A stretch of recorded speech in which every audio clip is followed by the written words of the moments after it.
Hello, welcome back, everybody. It is another episode of Living in True Divinity.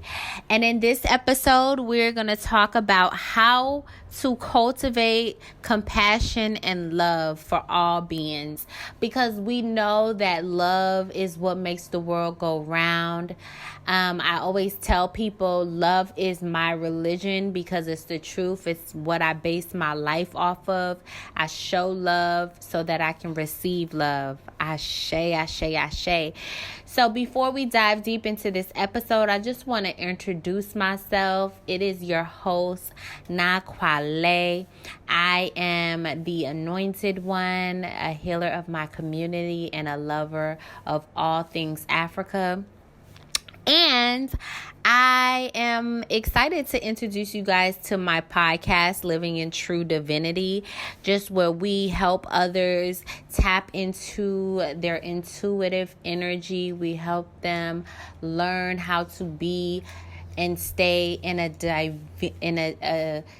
divine alignment.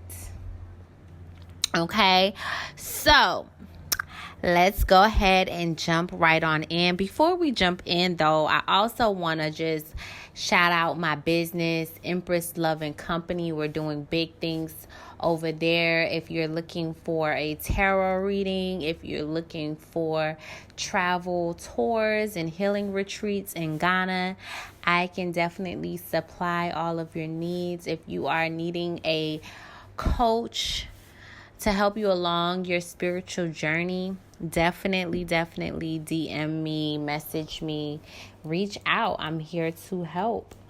And so, yeah. All right. So I want to dive a little deep into what I believe compassion is, because I want to start the episode there, right? Being compassionate, right? Being compassionate reminds me of being able to be thoughtful. And people don't understand that you start to grow as an individual when you understand emotional intelligence.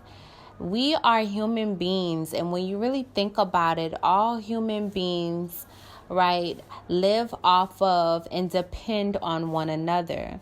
We all need companions, whether we're mammals, fish.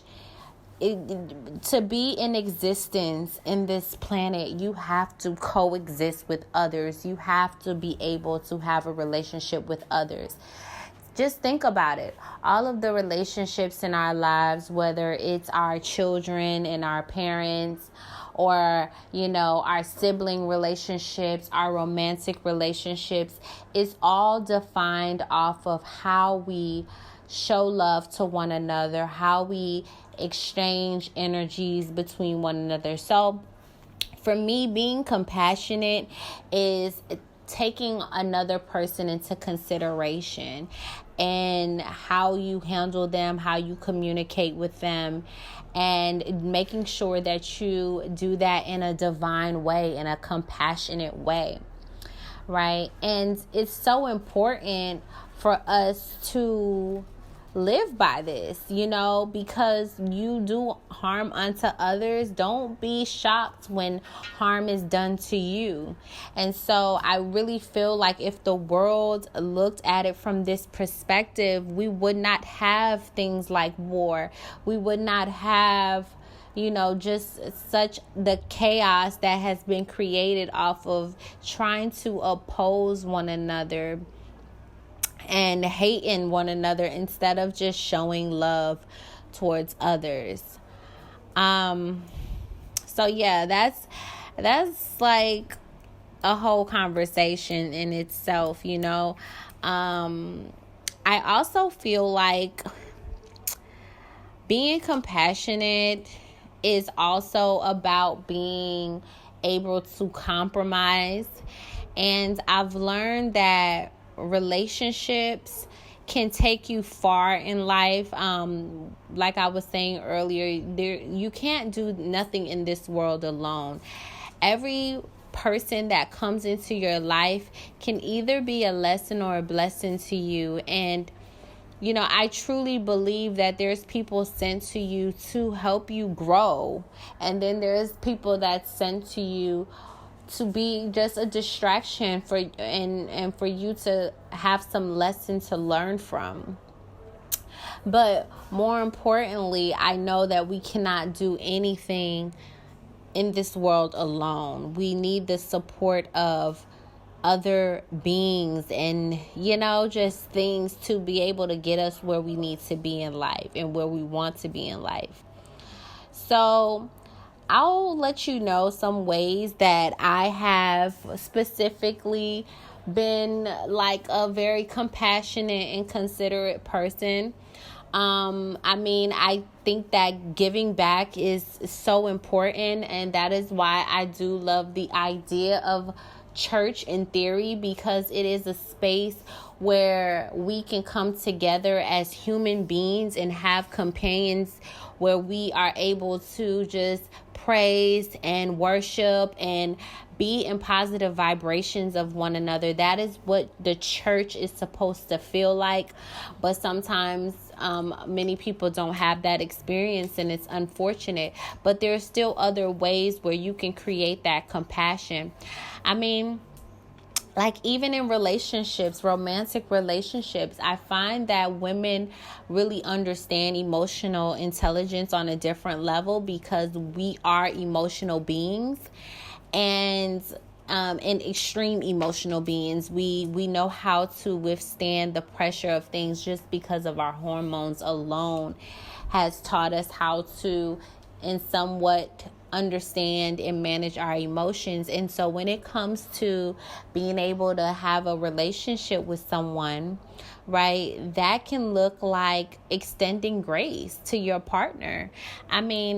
There's been times where, I look at my partner and I can see straight through into his flaws, and I'm sure he can do the same for me, but I'm just talking about my perspective. I can see through his flaws, but still be patient enough with myself and understanding enough with myself to know, okay, let me be thoughtful. Let me show love in this situation and be patient. Let me not be so quick to get upset and to cause destruction and chaos in this relationship, but instead let me exercise patience and be compassionate and thoughtful and kind in my approach. And when I do that, our relationship just grows, and our connection is built so much stronger. For instance, even with my daughter, I try to always make sure that I create space for her to feel safe to, express her emotions. And although she's very emotional, right, because she is a pubescent teenager and she does not understand her emotions, I know that as her mom, that I am obviously a little bit more wiser than she is, in the sense of I won't be so quick to jump down her throat. I gotta give her space and time to understand in her timing. I think a lot of the times when we express ourselves to others, we want them to understand right there, right now, but sometimes it takes longer for others to process things, especially kids. So you have to learn how to practice patience when having these divine relationships, and such as a mother and daughter relationship, a sister and brother relationship, or even a husband and wife. You have to learn how to exercise patience and be kind to one another, so that we allow each other to feel safe and to be able to express our feelings, and without, the judgment and things of that nature. So I know I said a mouthful, but I really wanted to really get a good understanding of how I've been able to, just be compassionate in all and cultivate compassion in my relationships near and dear to me. So like I was saying, I'll just kind of go through a run through of what I was saying. I like to prepare myself. Sometimes we don't always have an opportunity to prepare ourselves before the tower moment happens, before the destruction happens, right? Or before the confrontation happens. So I find that it's always best to be in a meditative state. When you are vibrating high, it's very rare that you can allow anybody to just be able to knock you from your joy and knock you from your happiness. So I would like to say making sure that you keep your space and your aura clean and pure is the best way to avoid any type of conflict in your relationships. And then also random acts of kindness, pay it forward. I remember there were it was an initiative going on where people were going to the drive-through line and just paying for the person's food ahead of them. And it's just like, that's what's up. Show love, donate, give back, because that is how you get blessed 10 times. We know that. So yes, I really enjoyed this topic. I hope you guys enjoyed it too. I really encourage you guys to just try to apply it to your life, starting the first chance you get. Just see how far compassion and showing love and being kind with one another takes you in your life. You will get so many blessings that way. And so I wanted to just discuss that for a moment. But I hope you guys enjoyed this episode. If you did, it was a quick one, but I just kind of wanted to, just have this quick little conversation about being compassionate, because I think we individualize ourselves so much that we act like we don't need people, but we do need people. People make the world go round, and love makes the world go round, and that's what we should choose more of. Love instead of hate. And I'm gonna leave it there.